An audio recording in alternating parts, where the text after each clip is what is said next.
So thanks everybody. I'm Zibin Huang from the Department of Economics, University of Rochester, and I'm a 50-year PhD student, and I'm going to the market in this October, which is very unfortunate.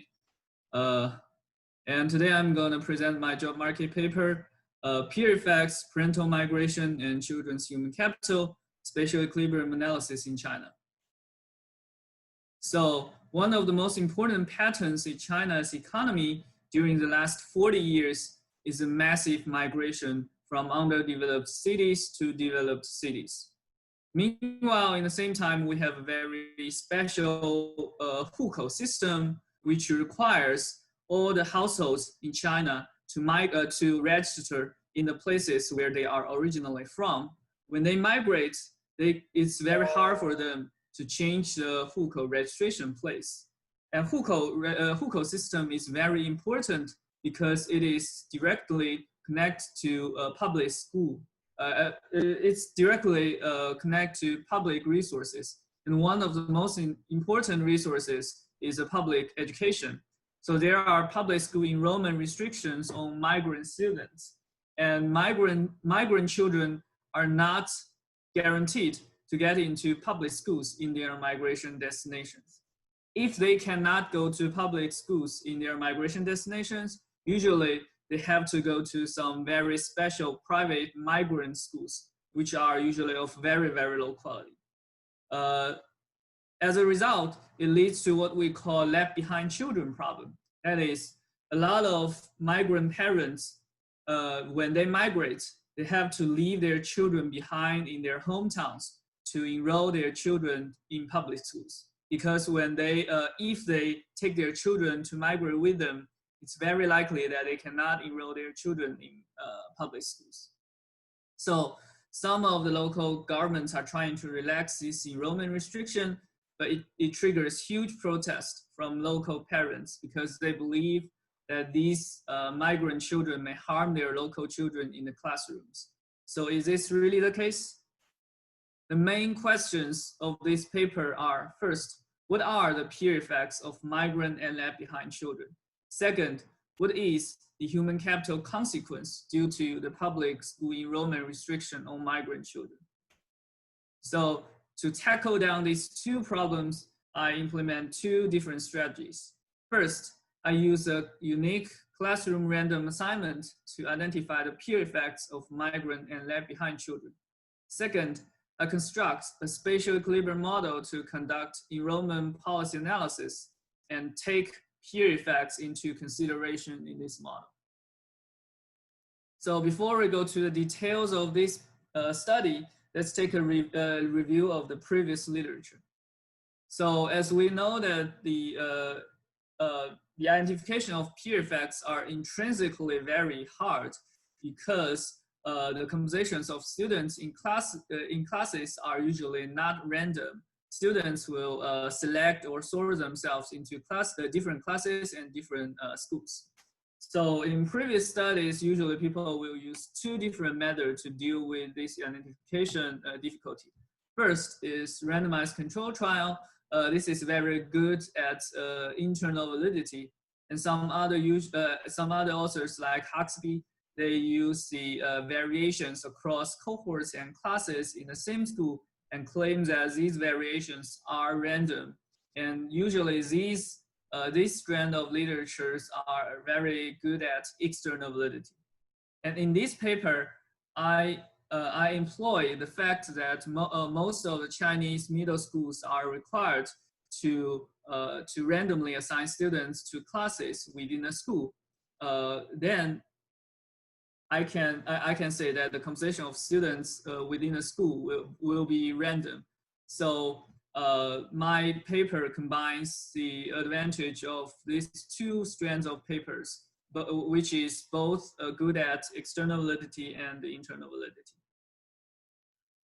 There are also a lot of papers modeling migration and education choices, but almost all of them are talking about issues in the developed countries and like stratification and segregation and school district choices in the United States. And this is the first paper modeling migration and education choices in China. and also first paper evaluating China's public school enrollment policies in China. So the background, I'll go quick about this part. So in China, public school dominates in terms of both quantity and quality. Almost all the good schools are public schools. And we have a nationwide household registration system, which is called Hukou. And it is, you have to register in the place where you are originally from. And migrants have very limited access to public resources in their migration destinations. And one of the most important public resources is public education. So children without local hukou may not be permitted to get into public schools, and which causes what we call a de facto education segregation. So we can take a look at the enrollment probability by different provinces in 2010. We can see that in some provinces, the enrollment probabilities for migrant students to public schools are even less than 50%, which means that over half of the migrant students are not permitted to get into public schools. And usually these provinces with very low enrollment probabilities are those developed provinces with a lot of migration inflows. Zibin, sorry to interrupt you, and just clarification questions. The private school have really a high cost to scolarize the children, and until what age is it mandatory to go to school in China?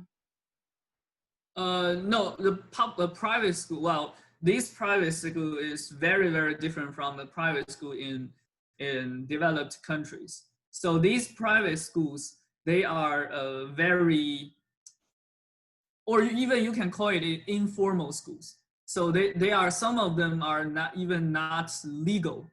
So they are established just for those migrant students when they cannot enroll in public schools. So so usually the tuition and the pay for these schools are not that high because they are of very, very, very low quality. So they are totally different from those private schools in France or in the United States. No, they are not. So, and also the compulsory education starts from the age of 6 or 7, and it is 9 years. So the end, it will be like 15 or 16. Okay, thank you. Yeah, thank you. Now let's go to the empirical strategy part for the reduced form regression part. So it is a quasi-experiment. For student I from class J in school S, I run the following traditional linear mean period factor regression. YIJS is a test score of student I from class J in school S. I run this test score on the proportion of migrant and left behind classmate in student I's class, and also on some student characteristics and the school fixed effect. And theta 1, theta 2 are the parameters of interest, that is the peer effect. So it represents the effect of proportion of migrant classmate and left behind classmate on a student test score. So usually theta 1 and theta 2 are not identified due to the selection problem, because students with advantaged family backgrounds will select themselves into some so-called good classes.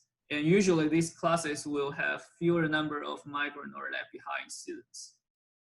But according to the compulsory education law of China, in junior schools, assignment of students into classes based on ability or family background is prohibited. So in almost all Chinese middle schools, students are randomly assigned to classes within a school. So for these schools, the proportion of migrant and left behind children will be random if we can control for school grade fixed effect. So the data I'm using is China Education Panel Survey, CEPS. It is a panel with 2 waves in the year of 2013 they interview the class of 2016 when they were in their grade 7, and in the next year they interview them again when they were in their grade 8. This is a national representative data with students, schools, teachers, and parents information. And I keep only school grade with random assignment of students, which accounts for about 70% of the sample. One concern here is that whether if the schools with random assignment and without random assignment are very different. If this is the case, then maybe the representativeness of the data will be questioned, of the sample I use will be questioned. So I compare some schools' characteristics for schools with and without random assignment. And I don't find too many differences here. Seems like for schools with and without random assignment, they are not that different. So I would say, and also we can see that 70% of the sample are still having this random assignment. So I would say that my sample will be still representative enough. So after all this data cleaning, I have 12,546 observations at student wave level. To make sure the randomization really works, I run the following balance check. So what I do is to run the regression of proportion of migrant and proportion of left behind students in the class on a student's characteristics. So in the first and the third column, the regressions are implemented without controlling for school fixed effect. And in the second and the fourth columns, I run the regression after controlling for school fixed effect. So what we can see is that before control for school fixed effect, there are very obvious correlation between the proportion of migrant and left behind classmates in the class and the students' characteristics. For example, for students with higher parents' education years, they will be in classes with smaller numbers of left behind classmates. So it's a very clear pattern for student selection. However, after controlling for school fixed effect, everything is gone. Nothing is correlated significantly, both in terms of economics and economically and statistically. So we can see that after controlling for school fixed effect, we have a randomization. So the dependent variable I'm using is the score of a standard cognitive test implemented by the survey, and the definition of migrant student is a student with a local with a hukou registration in another county. And I define the left behind student as student with either father or mother not living with them. Of course, I'll exclude all the cases when their parents are not living with them just because their parents are died or divorced. Zibin, I have a question from Sarah. She is asking, is the random sample stratified by schools? And how many students per schools do you typically observe? Because you have a sample of almost... Sorry, I didn't hear it clearly. Can you repeat? Okay, is the random sample stratified by schools? And how many students per schools do you typically observe? Is a random sample what? I'm sorry, maybe the signal is not so good. Do you stratify by school?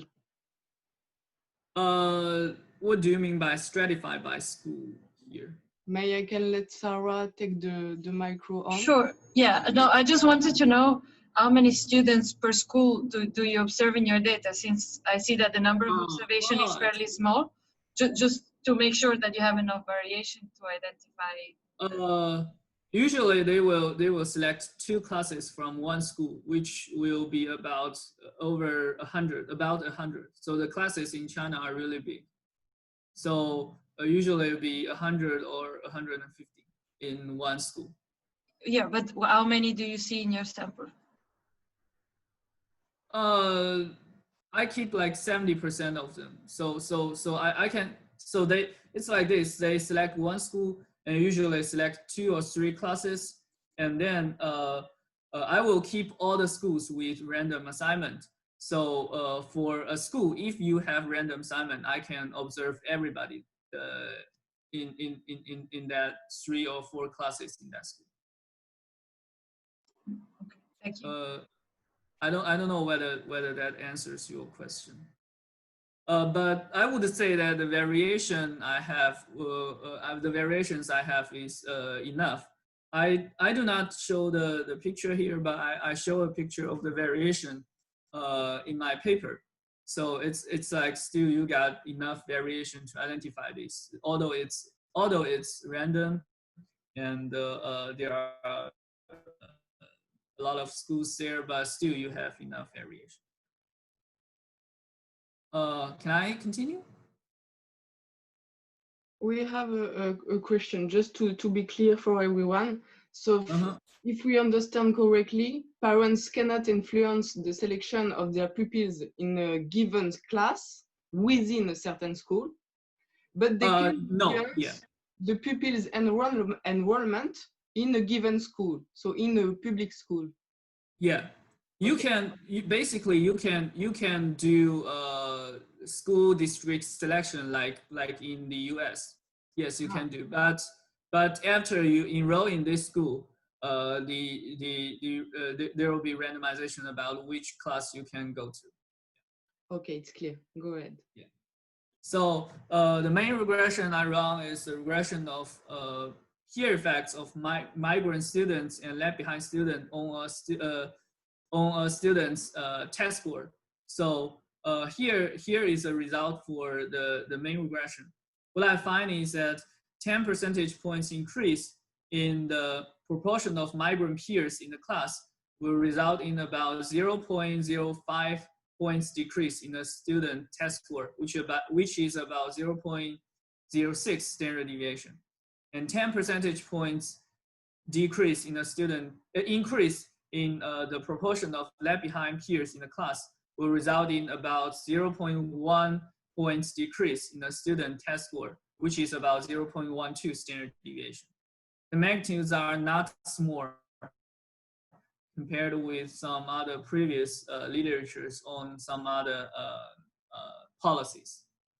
To trace the time evolution, to trace the peer effects evolution across time, I run a regression separately for the sample in their first year and for the students when they were in their second year.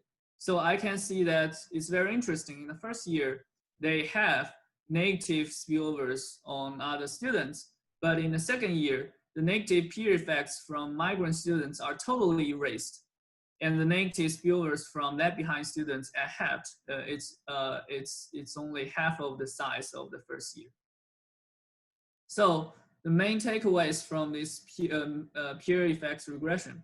In the first year, both migrant and left behind students have negative spillovers.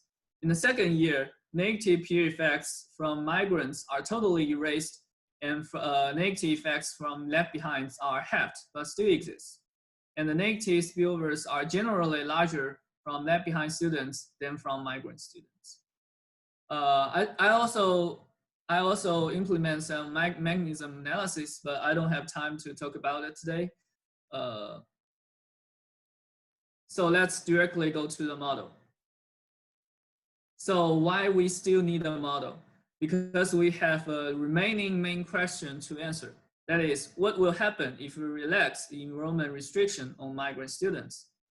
It seems like from the main reduced form regression, if we relax this enrollment restriction, there are 2 ways for us to increase the human capital.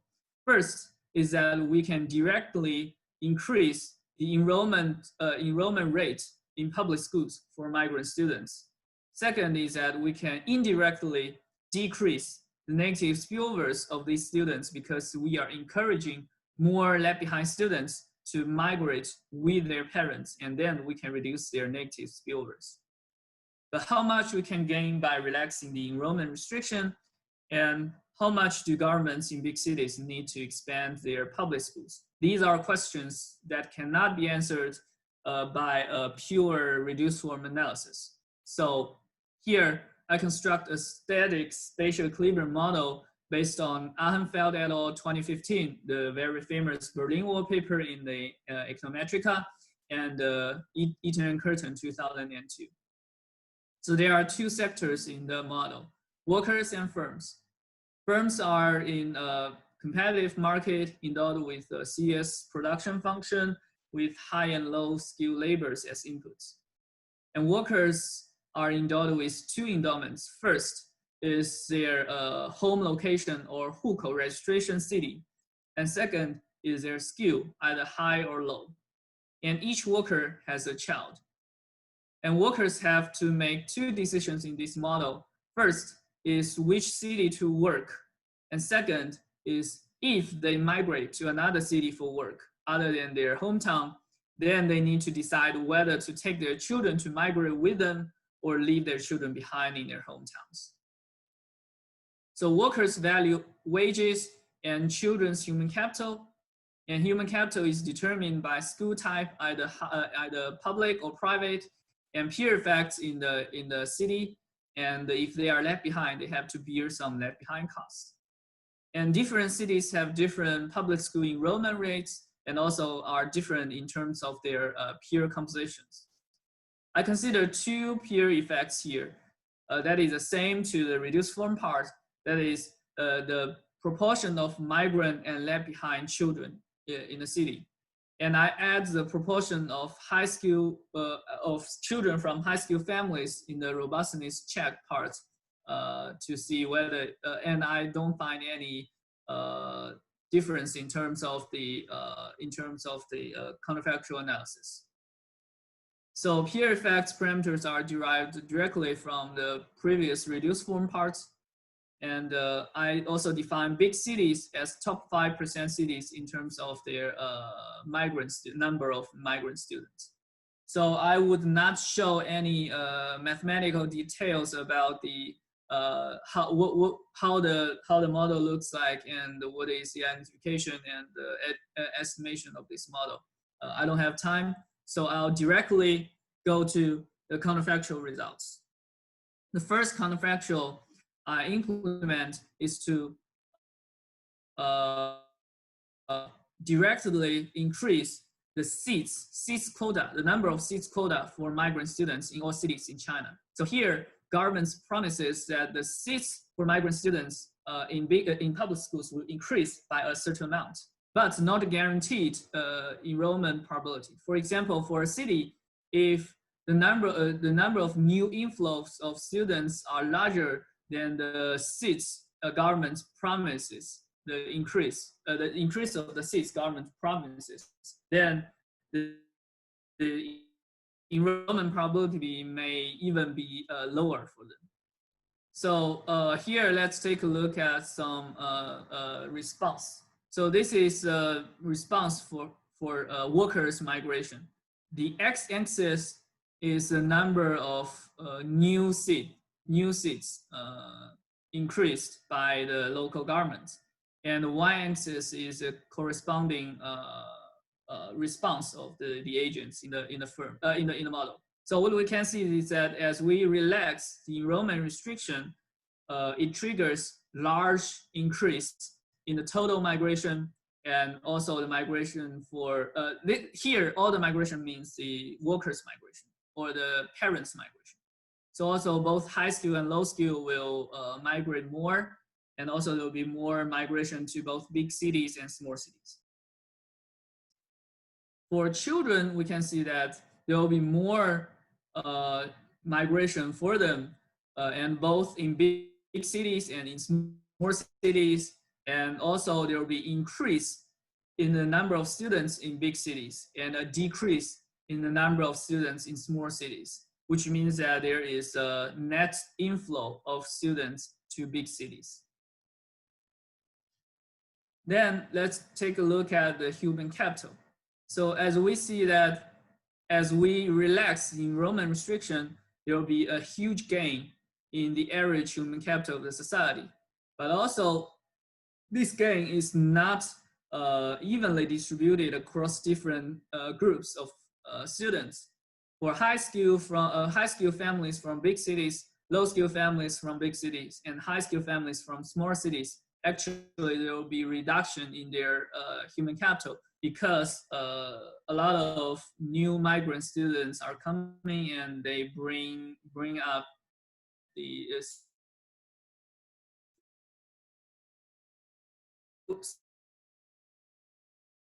there will be very, so we this category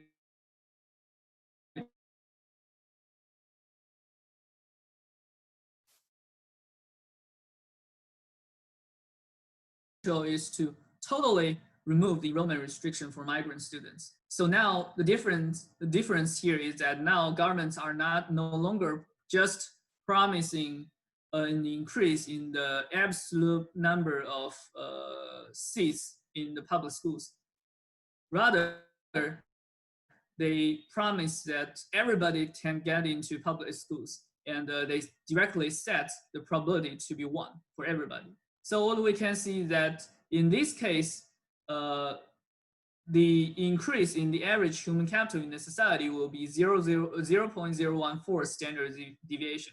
Considering that this is a nationwide number, so the total gain will be super large. And also we can see we still got this unevenly distributed gains across different groups of students. And also in the same time, we can see that when the governments promise 100% enrollment probability, there will be 20% increase in the total migration. And also it can alleviate left behind children problem by reducing the ratio of left behind students over migrant students by about 29%. But in the same time, the total number of students in public schools in big cities will increase by 35.1%.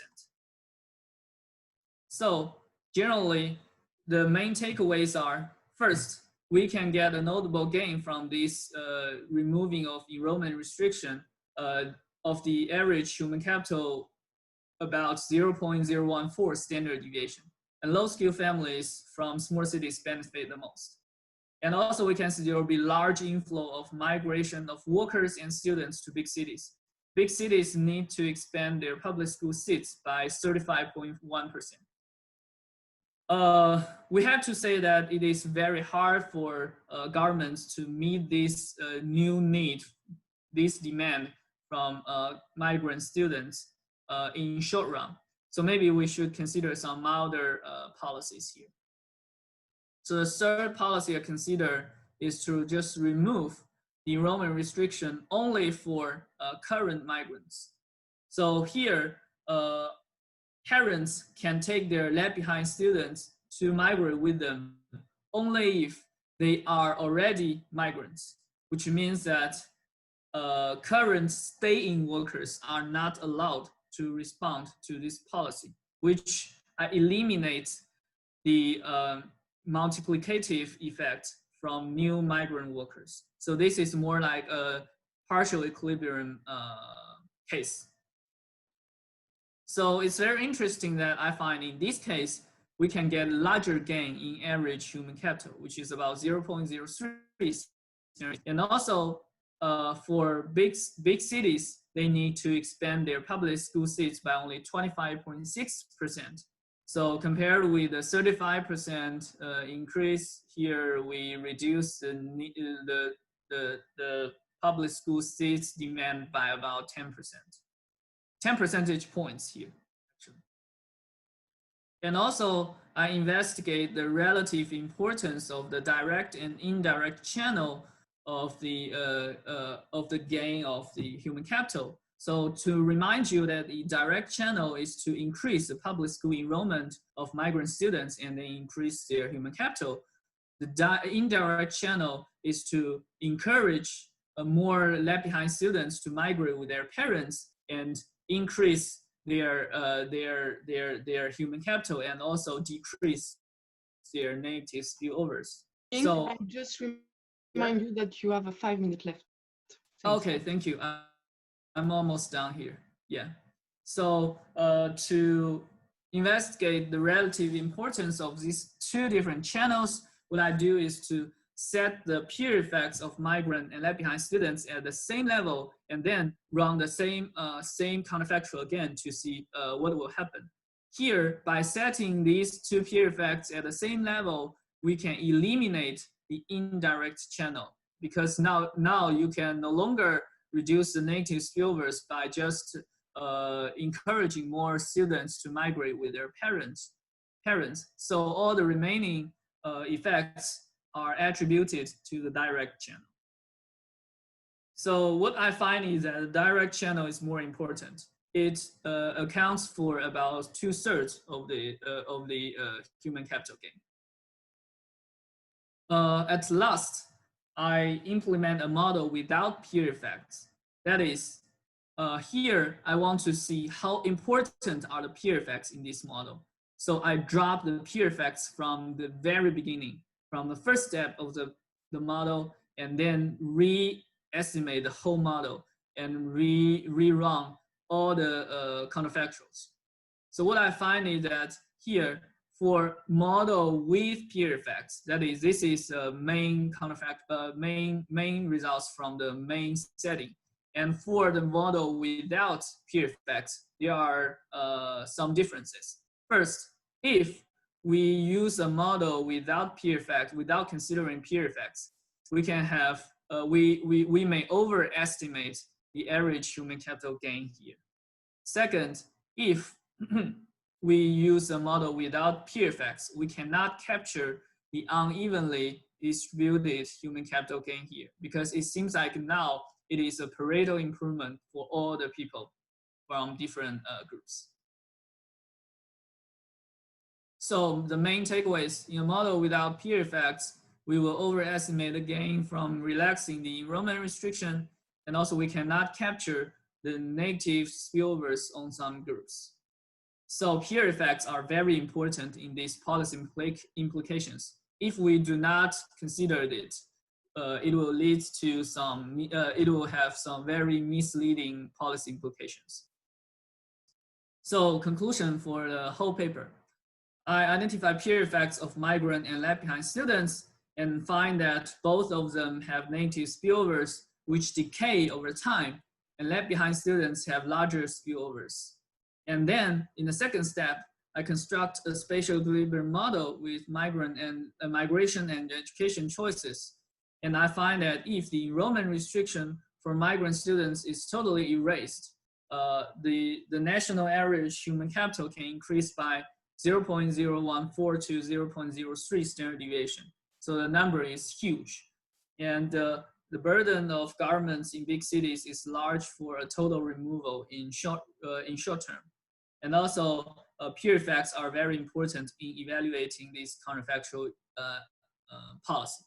And if we ignore it, it will lead to misleading policy implications. So thanks everybody, that's all. I have a question myself regarding your theoretical part that I read with attention, and I'm asking you why, if you could take into account the implication of other adults in the decision to migrate for the child, because I see a clear difference between migrant child and left behind student, in the sense that it depends on the resource of the household to bring the child with the migrant, and also the ability of the grandparents. I think that in China, it is common to leave the child with the grandparents. So they could have a really important impact on the capital accumulation. You mean in the model, I can take into consideration like the number of grandparents in their family, or something else when they decide where to go? Yeah, they might be a part of the decision to yes, that's possible, but the problem is that in this general equilibrium model, I cannot take into consideration for too much heterogeneity, because otherwise, like when you increase your dimensionality, then you have more and more markets to clear. and also I in the data I don't have this information of how many grandparents are needed are living in their family. But I totally agree with you that this is something that is considered in the migration choices. But I don't have data, and also I don't think that will change my results too much. Yeah, but it could be very interesting to take a look at the heterogeneity in the response of different groups of students. Yeah, I agree with you in that. But I'll try. I can, but definitely I'll try. Yeah, I'll take these notes. Thanks. So very interesting and important. Thanks. Yes. We have a question from Ximena. If you want to unmute yourself, you can ask yourself the question, or I can do it.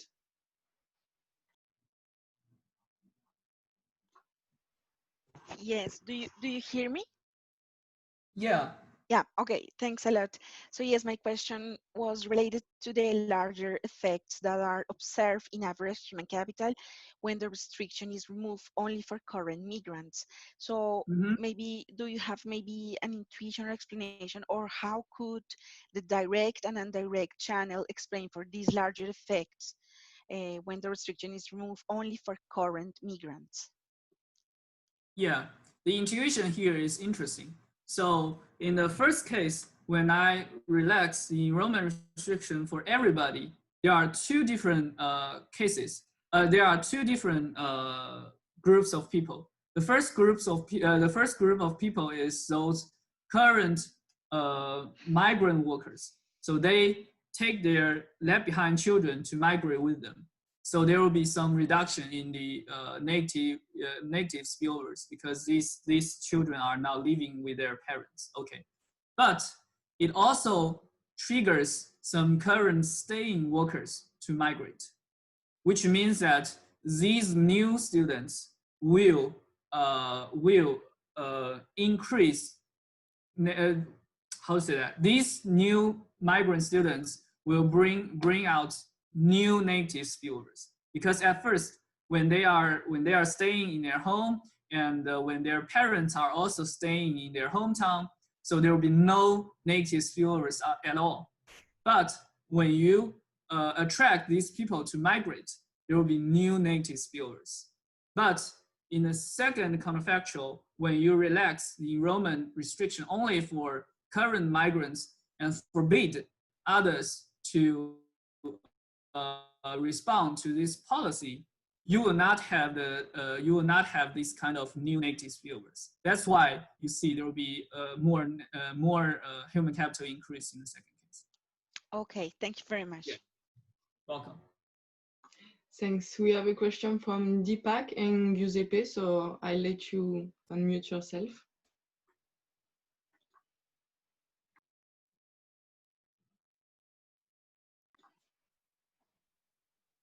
Okay, so I will ask the question from Deepak.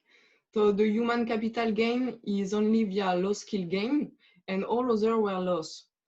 On the social aspect, will it not create a friction from the existing elite power groups on restricting such policy implication?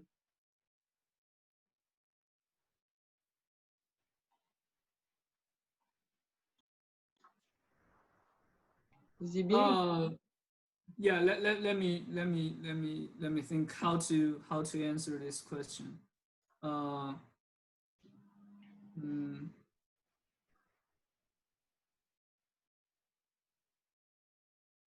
agree with you that there will be friction and resistance on this policy.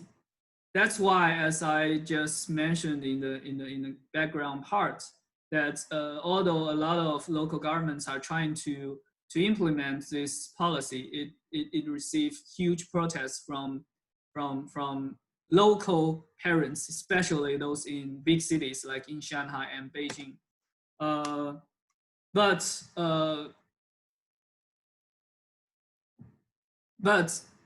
normatively, I would say that it is the government's duty to give the equal opportunity to everybody in the same country, rather than result in this kind of discrimination, like you are from another city, so you are not allowed to get into public schools in this city. This is normatively, this is not good. And positively, I would say that yes, in short run, the demand may increase, and maybe there will be some loss for some other groups of people. But because nowadays in China, one of the most important issues is the inequality after the growth, the growth of the economy for the last 40 years. So it is our duty. It is rich people's duty, and especially people from big cities' duty to help those people from small cities to grow like them. Yeah, I would say that. Okay, thanks. So Giuseppe, go ahead. Yeah, very briefly, you said that the selection within the school across the classes is random. We know from the STAR experiment that even if you have randomized experiment, there could be still compliance problems with the parents. So you said that this is illegal, but in order to show that this is the case, perhaps you could show a specification where you have also the class fix effects, and that would shed some light on whether, if that you say it's true, they shouldn't have any predictive power. Have you done any of that? No, I didn't do that. The problem is that once you control for class fixed effect, there will be no variation at all for the proportion of migrant and left behind children, because the variations in the proportions are at the class level. So there'll be no variation. Okay, at the class level. Okay. Yeah. I run the regression at the individual level, but the main variables, the variations are in the class level. Yeah, but I do a lot of robustness checks about this randomization, and I only introduce the main one here, and some others, like I also check the whether teachers are assigned in a random scheme, and also I check some concerns in Engrist's paper about the variation are maybe created by some Merriman error or something. I check all of them, but I don't have time to show them today. If you guys are interested, you can take a look at the paper. And also there are a lot of other studies using the same data set. They also do a lot of robustness check to see the randomization of these classrooms. Thanks. Okay, thanks Zibin for your presentation, and thanks to all the participants for their comments. Well, thank you so much everyone for joining. It's a pleasure to be able to present to a migration-focused audience over here. My name is Obeid. I am a PhD candidate at the University of Michigan. And today I'm going to be talking about my paper that looks at spousal communication and information sharing in the context of transnational households, to understand what is the role that this communication plays in creating and then strategically using information asymmetries within the household. So let me just start off with a motivating statement, which for this audience, they already know well, which is that temporary migration has massive development potential. And specifically what I'm going to be talking about is temporary employment-based international migration, which is also referred to as guest work. So McKenzie and co-authors call this one of the most effective development policies evaluated, both in the macro sense for migrant sending countries and also in the micro sense of migrant sending households. And this migration is associated with a number of positive outcomes. I've listed a few over here.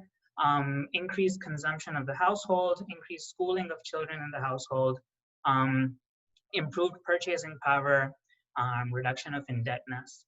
So a range of positive outcomes.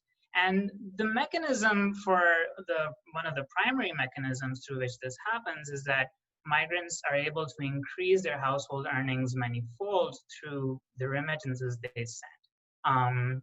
And just as a motivating factor, the size of international remittances is very large, much larger than development aid, which often gets a lot of press coverage. So it's an important international flow that's happening between developed and developing countries.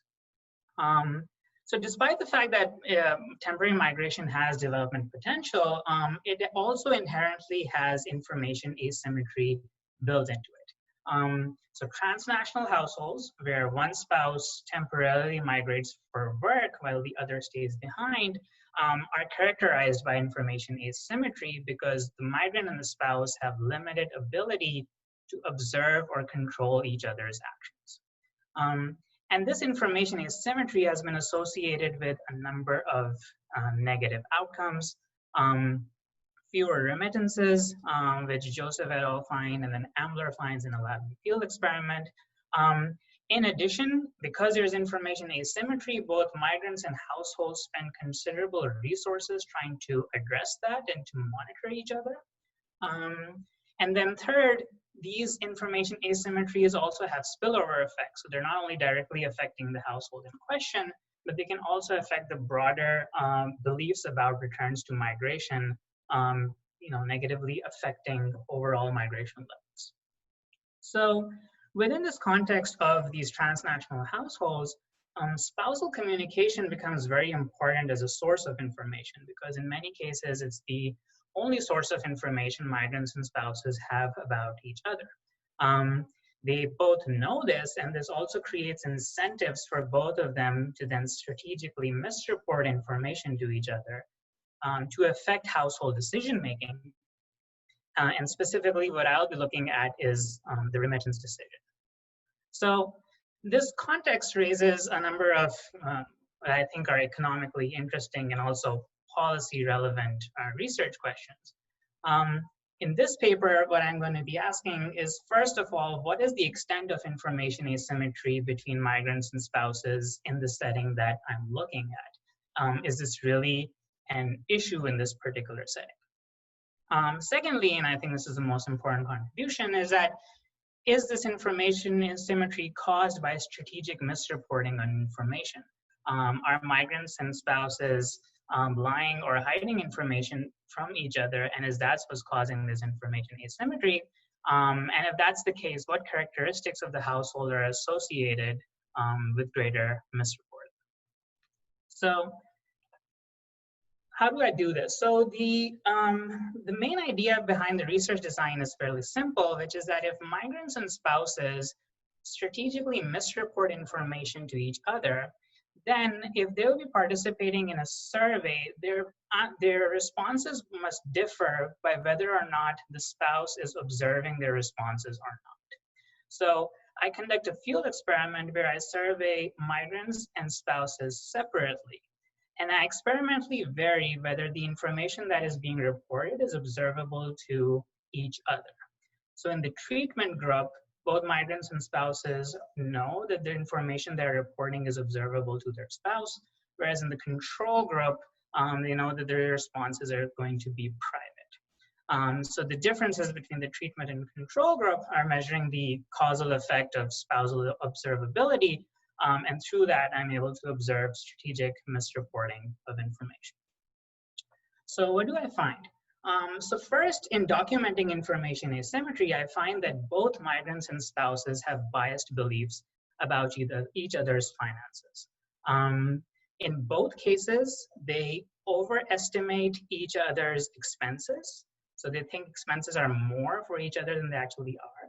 And they underestimate each other's income. So they think that they're earning less than they actually are. The information asymmetry is greater for the migrant side. So it seems the migrant has less information about the spouse, where the spouse seems to be, at least in this context, better informed about the migrant situation. Second, in terms of strategic misreporting, I find that in my sample, migrants on average do not differentially report income and expenses when it is observable to the spouse. However, when I break up my sample, I find that migrants who are already sending high level of remittances hide income when it is observable. And I'll get into why I think this may be happening as well.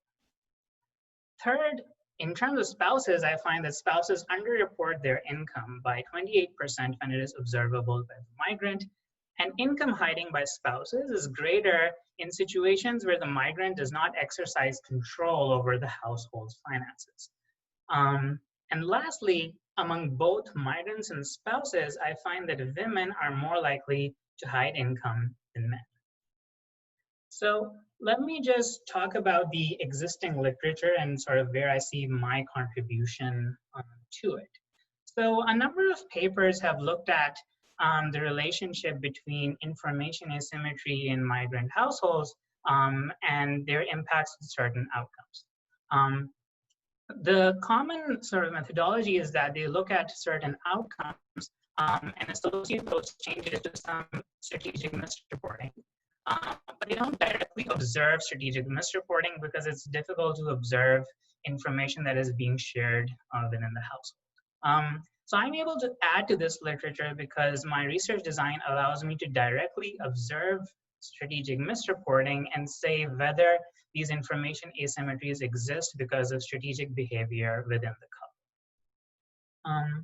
Second, the existing literature has primarily focused on income hiding by migrants. The understanding is that as migrants are the one who were earning a majority of the income, that they have greater control over it. And so income hiding is perhaps a more important aspect in terms of migrants. What I find in my setting is that, that income hiding is also done by spouses.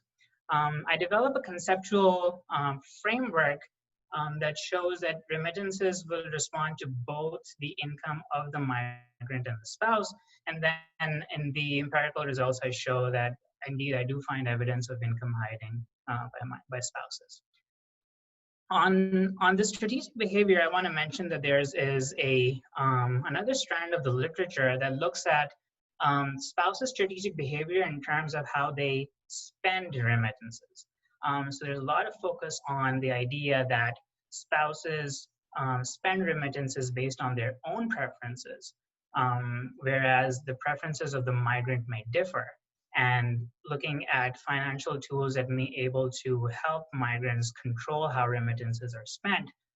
But in those settings as well, the strategic behavior is limited to the spending decision. Whereas I've been able to show that by also misreporting income, spouses can actually affect the amount of remittances that they are receiving as well. Lastly, I add to a very important literature that uses lab and field results to look at spousal communication. As I mentioned, these are difficult to observe, and intra-household transfers as well are usually defined in a lab setting. And what I can do is I can see how these results translate to information sharing about the household's actual finances, which they're reporting in my study. So let me just pause for a few seconds here if there are any questions, and then I'll continue with the remainder of the talk. All right, so just to give you a brief outline, I'll briefly talk about the conceptual framework before going into more details about the study's design and then the results. So I won't go into the details of the conceptual framework, but I do want to spend a couple of minutes to explain it in words so you have an idea about the way I'm thinking about this problem. So the remittance and information sharing decision is modeled as an income sharing contract. And remittances depend on both the migrants and the spouses' reported disposable income. Both migrants and spouses can verify each other's income, but verification is imperfect. So at some cost, they can attempt to verify the other's income, but it's probabilistic. So there's some probability that they'll be able to verify and some probability that they won't.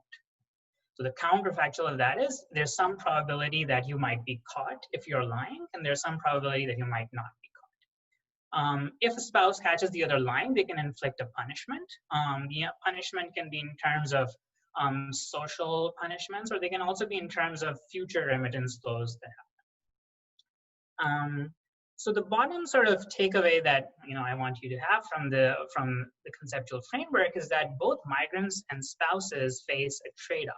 For the migrant, the trade-off is that if they underreport their income, they have to send fewer remittances, but there is the potential cost and punishment of being caught lying. Right? So they're trading off these two things. And the spouse is doing a similar thing. So the spouse is trading off, if they can underreport their income, they may be able to receive more remittances, but again, there is a cost and punishment associated with lying. So in the paper, I talk a bit more about existing models of remittances and how I need to modify them with this framework to look at some of the results that I'm finding in this case. All right, so let's go into the design of the study. So the context that I'm working with is Filipino temporary migrants in the UAE. And so first, let me talk about important things about the UAE context, which I think are important for the study. So first, the UAE has a large remittance sending immigrant population. It has, in 2019, about 88% of this population were foreign born. A lot of them are temporary migrants, and they send remittances back to their home countries, which makes UAE one of the largest sources of outward remittances in the world. Second, is very important, is that the immigration policies in the UAE lead to the creation of transnational households.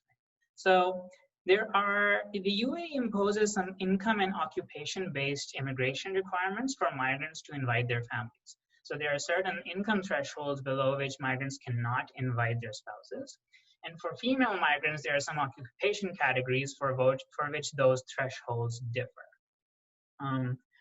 So if you are a lower income earning migrant, it's actually difficult for you to invite your household or your spouse or your wife over, which leads to the creation of the transnational household. In addition, there are also restrictions on spousal work authorization. So UAE is again famous for having a very high cost of living. And an additional barrier for migrants to invite their spouses is that for female migrants, if they invite their husbands, they're not allowed to work on that particular visa status, and they have to get their own work authorization. So these policies create or promote the creation of transnational households. Lastly, sorry yes, to interrupt. Just to have numbers in mind, do you know the share of female migrants? Yes, so in my sample, around a third of the migrants are female. But I'm only looking at married migrants. If I just restrict it to migrants overall, then at least for Filipino migrants, it goes up to around 45% are female migrants. But these numbers are only looking at Filipino migrants in the UAE, which, as I'll mention, is generally a more gender balanced migrant population than migrants from some other countries. Yeah, okay, thanks. Go ahead. So the third part is that, which is important, is that the labor market in the UAE generates income fluctuations for migrants. And so Joseph and co-authors detail this in this paper. And this is an important point because migrants actually come to the UAE on specific contracts that specify their remuneration. But the way that income variations exist is that the contracts only specify the minimum number of hours that they're required to work.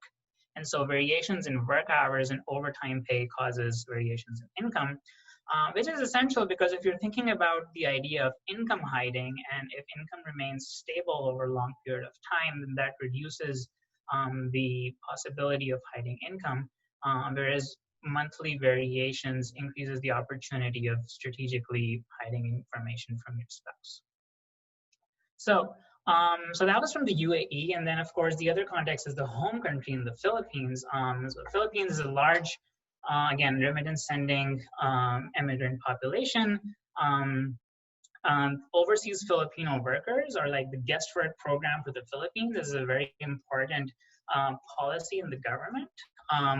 There are a large proportion of Filipino households depend on remittances. And so from the most recent household survey that I found, about a quarter of Filipino households are reported receiving remittances from abroad. And again, like I was mentioned before, and generally this is a gender balanced immigrant population. Overall, about half of Filipino migrants are women. And as you'll see in my sample, that's lower than that. It's about a third, but it's still considerably higher than migration from other countries.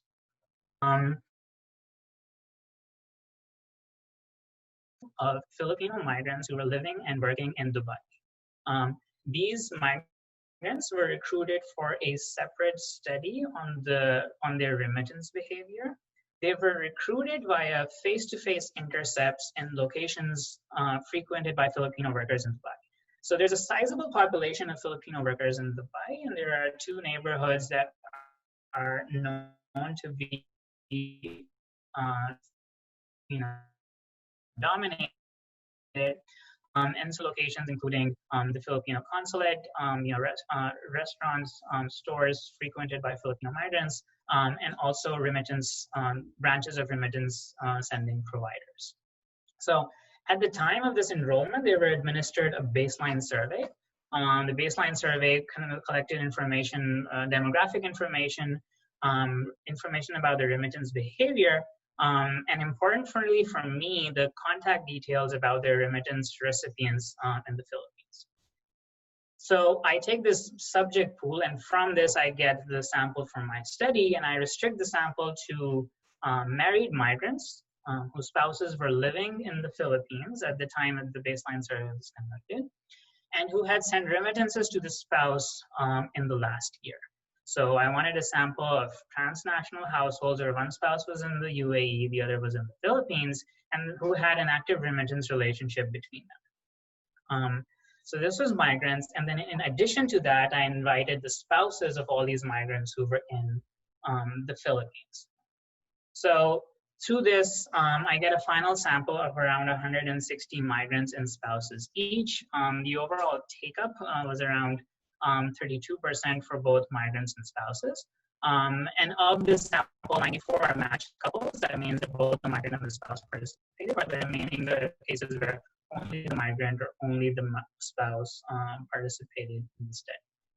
And do you know if the majority of the migrants are sending the remittances to their spouse, or they might send it to other member of the household of their spouse? Do you know if so I know that of my sample, they're sending on average to one other person.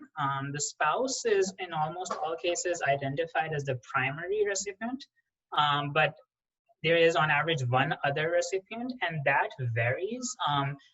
It's the most common ones are the migrant's own parents and their siblings, and so there's some variation in that. But the primary recipient, as I'll show in almost all cases, is defined as the spouse. Okay, thanks. So let me talk a bit about the experimental design. So as I mentioned, both the migrants who were in the UAE and their spouses in the Philippines were invited to participate in a phone survey about their finances, their employment, and their living conditions. The survey was marketed as a research activity to improve the knowledge about the experience of Filipino migrants in the UAE and their spouses in the Philippines.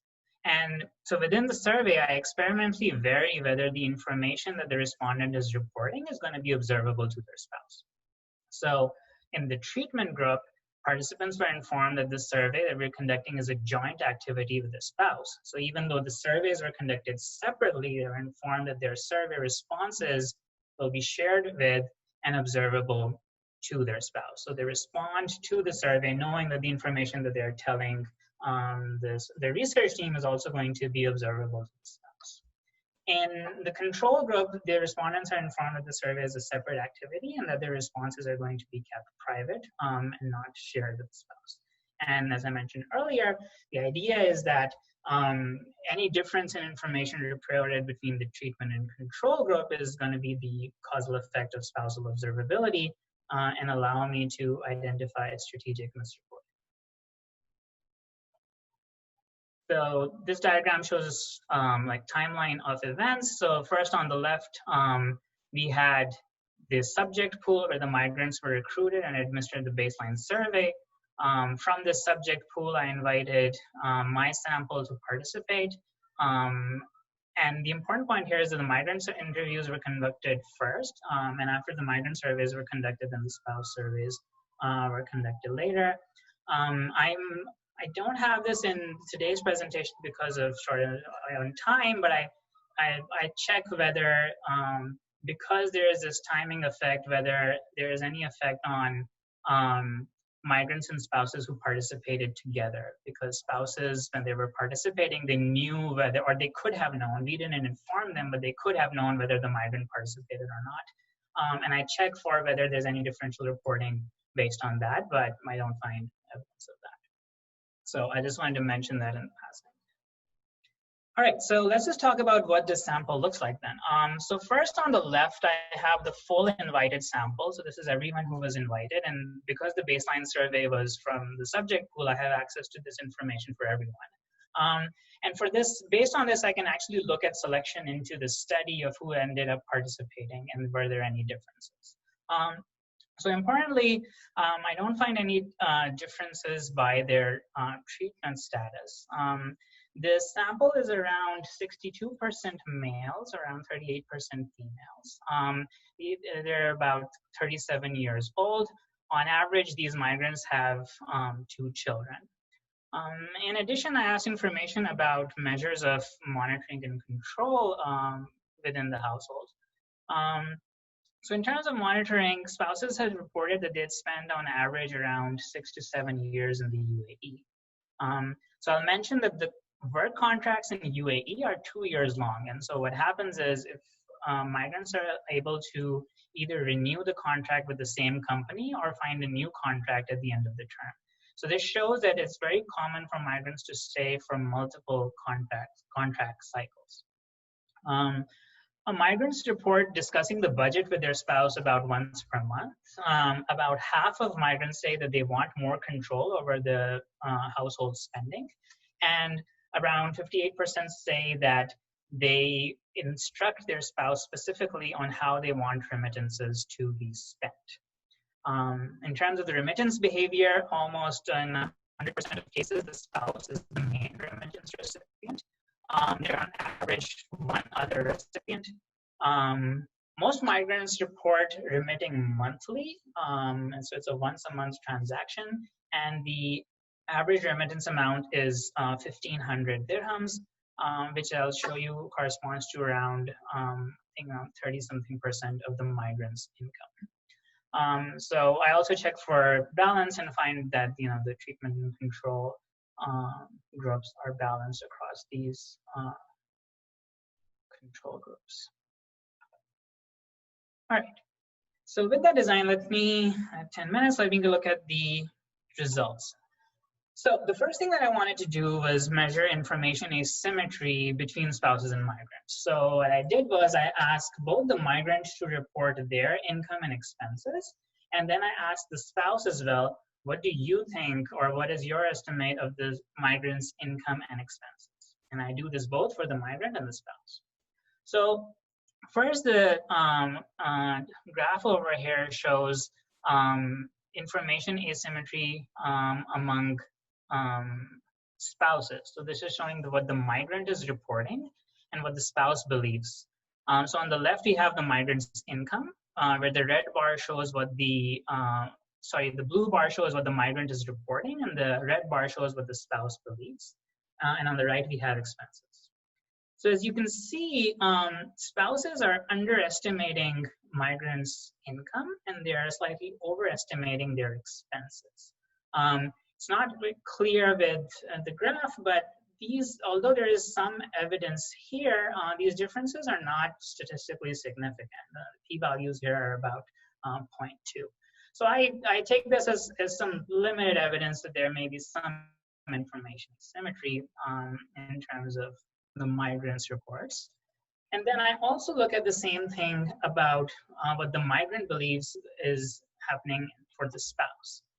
So this graph here shows the spouse's report and the migrant's belief, right? And so you can see it's basically mirrors what I find in the other side, is that migrants underestimate spouse's income and they overestimate spouse's expenses. And in this case, the differences are statistically significant. And so I consider this to be good evidence of information asymmetry among migrants about their spouses. The one final thing that I'll point out about this is that if you look at the spouse's income and expenses, you can notice the difference is that their expenses are more than their incomes.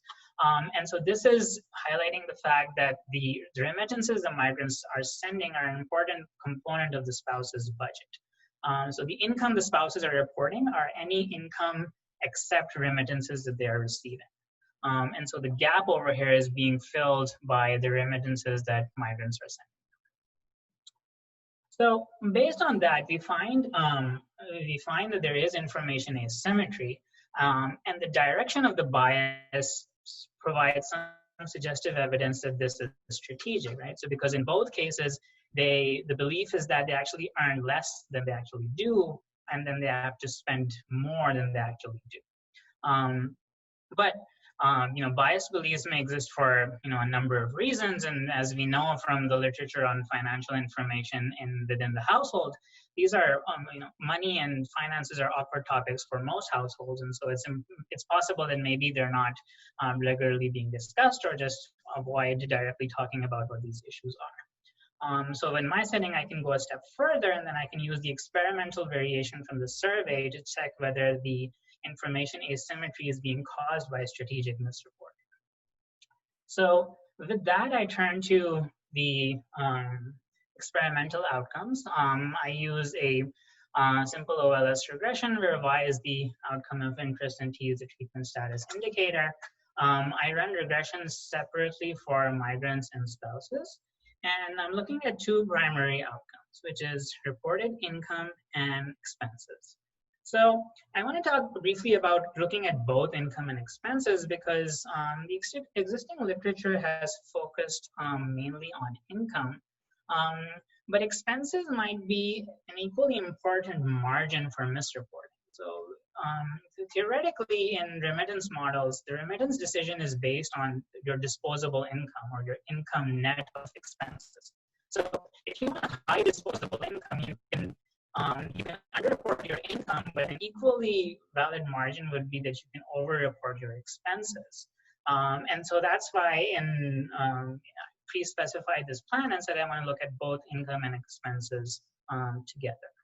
So let's first look at the migrants' income and expenses outcome. So the key headline here is that I do not find evidence of strategic misreporting by the migrant. So in the first two columns here, I show migrants' reported income, and in columns 3 and 4, they reported expenses. So in the treatment group, although the reported income has a negative coefficient, standard errors are very large, and they're not statistically significant. In terms of expenses, I also don't find any evidence, and in that case, the coefficients are actually much smaller when I control for other variables. So I then switch over to the main results for spouses, and in terms of the spouses reported, I find that spouses underreport their income when it is observable to the migrant. They underreport their income by 210 dirhams, and this is over a control mean of around 675 dirhams. So this is a substantial portion of their income and represents about 28%. In terms of expenses, similar to the migrant case, I don't find evidence of differential reporting by the spouse. So this raises some questions, and to further explore why do I find income hiding only in spouses, and why do I not find it in migrants, whereas the literature has talked mostly about migrants? I look at treatment effect heterogeneity across three margins: gender, remittance behavior, and measures of monitoring and control. So let me first show you the results for the migrants treatment effect heterogeneity by these margins. So the first column on the left here is just reproducing the income results that I showed earlier, which did not find significant differences. I then look at differences by gender, and so the treatment effect over here, the simple treatment effect is measuring the effect on only women, and for only women, I do find that they have a negative effect, which is showing that they underreport their income when it is observable to their spouse. Because the standard errors are large, the interaction effect is not significant, so I can't say that they're different from each other, but I can say that for women, the effect is different from 0, whereas for men, the effect is not different from 0. Next, I look at heterogeneity by remittance behavior, and the main result that I find is that migrants that send higher levels of remittance underreport their income, and this is true whether I measure remittance behavior just the amount of remittances they're sending, or whether I just break them down into two groups, which is above median or below median remittances. And finally, I don't find any results for measures of monitoring and control, which in the literature has been the dominant explanation of why migrants would hide income, which is that they don't have enough control over how the remittances are spent. So I also then look at treatment effect heterogeneity for the spouses. And again, for the gender, I find a similar result, which is that although I can't differentiate the effect between men and women, I can see that for women, the effect is different from 0, whereas for men, the effect is not significantly different from 0. The important result here is that I also check for heterogeneity by the migrants' reports about monitoring and control. And so what I find is that when the migrant does not exercise control over the household's finances, spouses underreport more. When the migrant doesn't instruct the spouse how to spend remittances, they hide more. And when the migrant doesn't discuss the budget with their spouse, they hide more income. So just in the end, I'd like to discuss what these sort of results imply. First is that, we're finding that migrants that send higher levels of remittances hide income. So this may be driven by an income effect, which is also documented in other papers, including Sishan and Zubrikas, which is that because we're looking at the very low level of incomes in these migrants, at lower level, higher incomes are associated with more remittances and also more ability to hide. So if you're a low level income migrant, you just earn basically enough to send some minimum level of remittances, and so there's not much room for income hiding. But as your income goes up, your remittances go up as well, but then you also have some more disposable income to strategically use and hide. In addition, this income effect might be just because of unmet demand for remittances. So the idea that if remittances are high, then if the migrant reports more income, then that income will have to be shared with the spouse as well, which might be encouraging hiding. On the spouse's side, I think it's interesting to find that when the migrant doesn't exert control, then there's more misreporting, which ties in back to what I talk about in my framework, which is that any misreporting is going to be constrained by the fear and penalty of being caught. And if the migrant is exerting more control, then an important result of that is that not only will they be able to maybe decide how the money is spent, but they can also reduce misreporting by their spouses. So let me just wrap up and say that, so in this paper, I analyze strategic misreporting on both sides of the remittance relationship across multiple margins. And what I think is an important contribution is I look at the household's actual finances and not reporting about a windfall gain. So I find first that both migrants and spouses have biased beliefs about each other.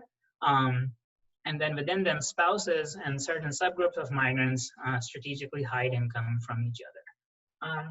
So in terms of what this means, I think this evidence of strategic behavior is important when we think about remittances, because I think there's a tendency to consider an increase in remittances as a generally a better outcome. But in the presence of these strategic misreporting, I think policymakers should be more careful whether increased remittances are coming at a cost of low-income migrants who are already sending a significant portion of their income back home, and requires a more careful analysis of the household's overall finances. So thank you so much for listening. Thank you, Obeid, for your presentation. Thank you a lot. So we have a question from Simone that I have in mind too. Yes, you are identifying the woman and the men left behind by the migrant. Okay, and you say that your treatment is to reveal the information to the spouse, but the spouse might be afraid not only of the spouse, but be afraid of the thinking of the parents-in-law or the parents of other co-residents adults who are living in the origin country with the spouse alone. So maybe the spouse will not report and will misreport the income and the remittances because of the other co-resident adults in their household. I don't know, Simone, if you want to add some points, you can unmute yourself. So, Elsa, thanks for this. I agree with the way in which you frame the question. So the issue is that you are portraying this relationship between the migrant and the spouse, and I just would like to know with whom the spouse left behind is co-residing, because some of the co-resident household members could be monitoring devices, as in Delat, for instance, 2002. Yeah. Yes, I think that's a very valid point. So I have information about whether the spouse is living just on their own, so in a nuclear family, or whether they're living with their family or with their in-laws. So I have some information about that, and I check whether there is sort of differential reporting based on where the spouse is living, and I don't find evidence of any differences. And so I think that is some evidence that it's mainly the spouse's hiding that we will consider. The other thing which I think is important is that the way the sample is selected is kind of ensures that the spouse is the primary recipient, and that's what they confirm as well. I think what you're saying is true, that it's important to differentiate the remittance relation when it's the spouse that's the primary recipient, because there are a lot of cases where that's not happening. And in that case, the results might be very different. So if you're sending money mainly for, say, your parents, and your spouse just happens to live in the same household, then that's a very different dynamic than if you're sending money to your spouse, for your spouse and kids. Thanks. Okay, thanks. I'll let the floor to Heli, who has a related questions. Yes, hi, Obeid, thank you for the presentation. It's a very interesting work. Yeah, so I don't know if I don't know much about the context of Philippines, so maybe my question is not relevant. But I was wondering what was the social norm about female labor force participation, and I was wondering whether basically the woman under the treatments may be afraid that to report higher labor income because they're not supposed to work outside the home in the absence of their husband. So I was wondering whether it's because you are saying the question is going to share, so it's going to be shared with the husband. So yeah. Yeah, that's thanks for that question. That's very so the Philippine context is very interesting because there's a very well-established norm of female participation in the labor force, and so that's also, I think, partly the reason why I see a better mix of female migrants, because it's common for women to work in the Philippines as well, and also to migrate and work as temporary migrants over there.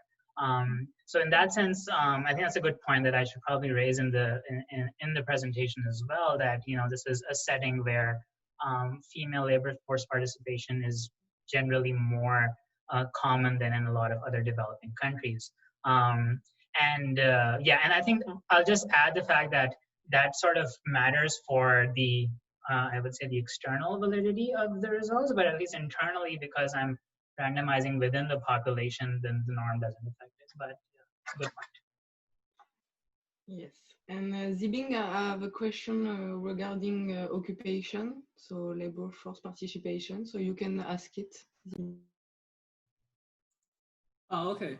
So thank you, Obeid. I have a question about the heterogeneity across different occupations, because it seems like the women and men from Philippines, they have very different occupations for when they migrate. Like for example, for women, they will mostly do all those houseworks, and which is very famous in especially in Eastern Asian countries. So I guess the differences in this occupation will be also, there will be also very interesting heterogeneity here. So would that be possible for you to also take a look at it? Or it's like you can do some channel analysis, like how much of the difference between women and men are due to these occupation differences? Yeah, thanks for that. That's a very good point. So you're absolutely right. I do find that on average, the income levels of the female migrants are lower, which suggests that they are working in different occupations than men. And I think that's a good point. I could do that. So I am thinking of, like, I do find these differences between men and women, and trying to get more at where this is sort of coming from. Is it just because they have different occupations? I also had some information about their preferences about where money should be spent. So I definitely want to look more into, there's this result, and what is it about female migrants versus male migrants that may be driving this. But that's a good point. I do have occupational information, so I can check more about that. Okay, thanks. And we will take a last question from Timothy. Timothy, you can unmute yourself. Yes. Hi, everyone. Thanks.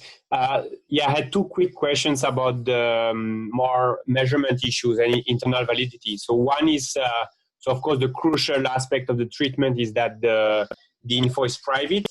I was wondering, how did you achieve the credibility of this claim to the migrants? And then about the measurement of the income, we know that it's very, very tricky to measure income in general in developing countries, and especially for migrants, there is a very high volatility. So sometimes they fail to earn any income, sometimes they earn a lot for 1 month. So how did you measure, how did you take into account this volatility, which makes inferring the right income very complicated? Yeah, so I'm just trying to recall, I think the exact question that we were asking was that what was their average income average monthly income in the last 6 months that they've been in the UAE, and there are sort of some seasonal variations as well, and so we wanted to sort of step away from that.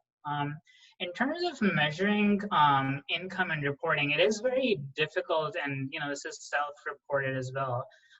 But I think one of the advantages of the research design is that the comparison is both between the self-report in one case versus the self-report in the other case. And so initially, like, one thing that I think it's important to make clear is I actually don't know the truth, right? And in some sense, I don't need to know the truth about what their income actually is. What I'm more concerned with is that do they report it differently when they are in a particular treatment condition, which is that their spouse is also observing versus when they're not. In terms of the volatility, it is important. I have, so in the baseline, we asked some broad sort of buckets about where their income fell in. And I add that as one of the controls, and it's important to actually control some of the volatility in reported income.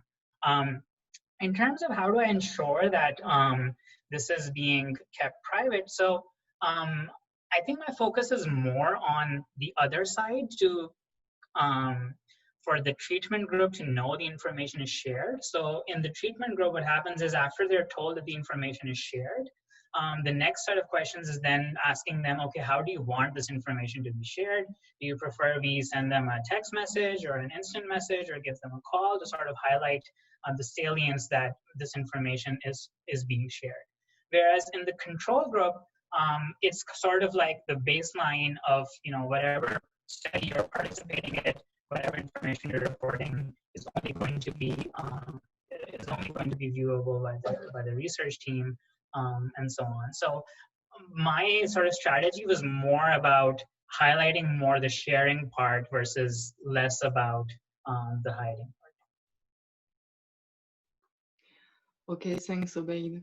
So thank you for your presentation, and thanks to all the participants for their comments. So it was a really nice presentations today, and I let Giuseppe close the sessions. Yeah, can you please unshare your screen, Obeid? Sure, thank you so much once again, everyone.